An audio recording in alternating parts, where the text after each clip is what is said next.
당신의 정치 성향을 알아보세요. 우리 동네에 대기업 공장이 들어온다고 한다. 이로 인해 교통 혼잡, 소음 등 생활 환경에 영향을 줄 수 있다. 당신의 선택은? 뉴스에 A그룹이 어려워졌다는 기사가 나왔다. 직원을 해고하면 회사를 살릴 수 있는데 정부가 지원금을 줄 테니 해고하지 말라고 한다. 어떤 것이 더 바람직하다고 생각하는가? 당신은 시장이다. 시 운영금으로 갑자기 100억 원이 생겼다. 어디에 사용할 것인가? 당신의 이웃이 실직했다. 생활비가 없다는 이웃, 국가는 어떻게 해야 할까?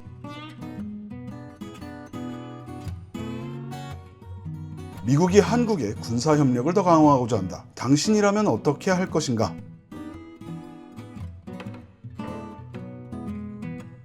당신은 대통령이 되었다. 가장 먼저 어떤 일을 할 것인가?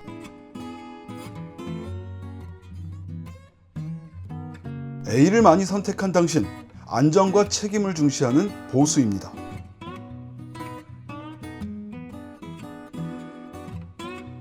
B를 많이 선택한 당신, 변화를 두려워하지 않는 개혁가, 진보입니다.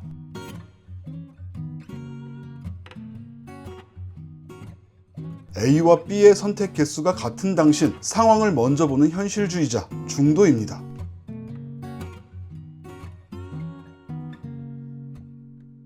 이 테스트는 어느 편이 옳고 그르다는 것을 판단하는 시험이 아닙니다. 보수와 진보는 나라를 더 좋은 방향으로 만들기 위한 서로 다른 접근 방식이죠. 경제에서는 보수적일 수 있고 복지에서는 진보적일 수도 있습니다. 여러분의 점수는 현재 어떤 가치에 조금 더 공감하는지를 보여주는 하나의 참고일 뿐입니다. 아직 영상이 끝나지 않았으니 여러분의 성향을 댓글로 남기시면서 구독도 눌러주시면 정말 감사드리겠습니다. 계속 이야기해보도록 하죠. 여러분은 혹시 이런 말을 한 적이 있지는 않으신가요? 나는 보수야, 나는 진보야. 그래서 보수와 진보에 대해 이야기를 해보려고 하면 어떤 사람은 보수를 토착외구, 수구 꼴통, 어떤 사람은 진보를 종북적발 빨갱이라고 서로 극렬히 비난도 합니다. 그런데 이 두 진영 모두 대한민국을 더 나은 나라로 만들고 싶다는 목표는 같아요. 자동차를 앞으로 보내기 위한 목표를 가지고 앞바퀴를 굴리는 전륜 구동 방식과 뒷바퀴를 굴리는 후륜 구동 방식이 존재하는 것과 비슷하다고 볼 수 있죠. 즉 지금의 현 정치 상황은 전륜 지지자와 후륜 지지자들이 싸우는 거랑 똑같다는 거예요. 사이좋게 지내서 사륜 구동 같은 거 얼마나 좋아요. 다만 경제, 안보, 복지 같은 현실 문제를 바라보는 방식이 다를 뿐이죠.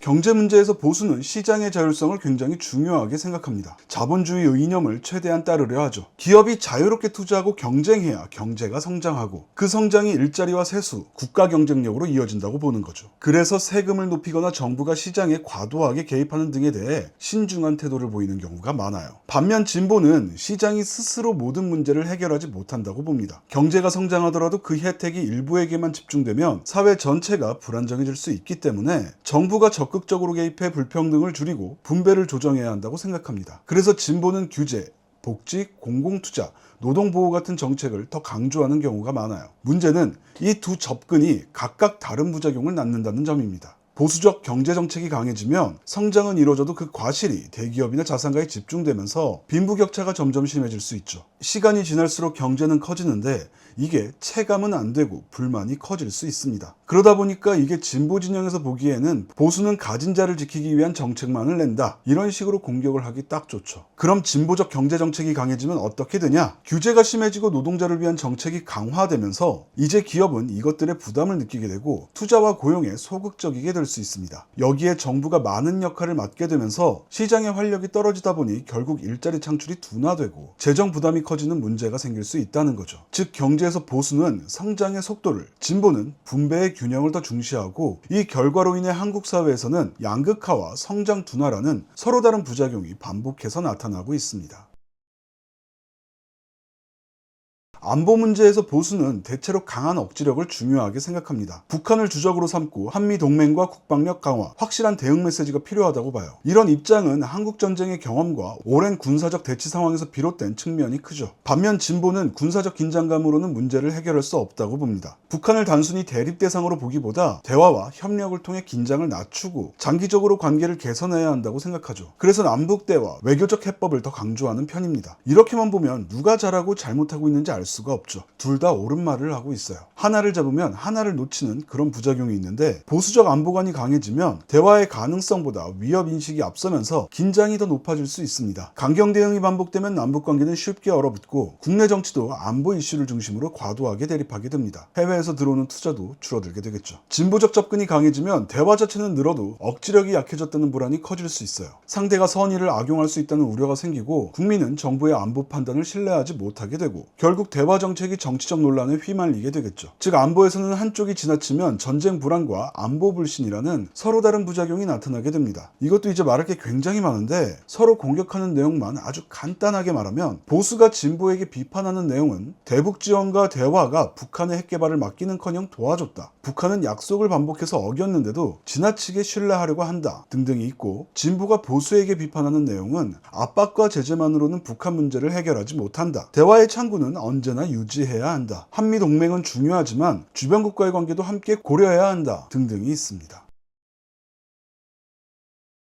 복지 문제에서 보수는 대체로 선별적 지원을 선호합니다. 정말 도움이 필요한 사람에게 집중적으로 지원해서 재정 낭비를 줄여야 한다고 보죠. 국가가 감당할 수 있는 범위 안에서 복지를 운영해야 지속 가능하다고 본다는 거예요. 그래서 복지를 확대하더라도 무조건 넓게 퍼주는 방식보다 취약계층을 중심으로 효율적인 지원 방식을 선호합니다. 진보는 보다 넓은 복지를 추구합니다. 복지는 가난한 사람만을 위한 제도가 아니라 누구나 삶의 위험에 대비할 수 있도록 사회 전체가 함께 책임져야 하는 장치라고 보는 거죠. 그래서 보편적 복지, 공공의료, 교육 지원, 돌봄 확대 같은 정책을 주로 내는 경우가 많습니다. 복지에서도 부작용은 분명히 나타납니다. 보수적 복지관이 강하면 정작 도움이 필요한 사람도 기준에서 벗어나 지원을 받지 못하는 사각지대가 생길 수 있습니다. 복지 신청 절차가 복잡해지고 가난을 증명해야만 도움을 받을 수 있는 낙인 효과가 생길 수 있죠. 진보적 복지가 확대되면 재정 부담이 커지고 세금 논쟁이 심해질 수 있습니다. 또한 지원이 넓어질수록 제도의 효율성이 떨어지거나 일하지 않아도 혜택을 받는다는 식의 도덕적 해이 논란이 생길 수 있어요.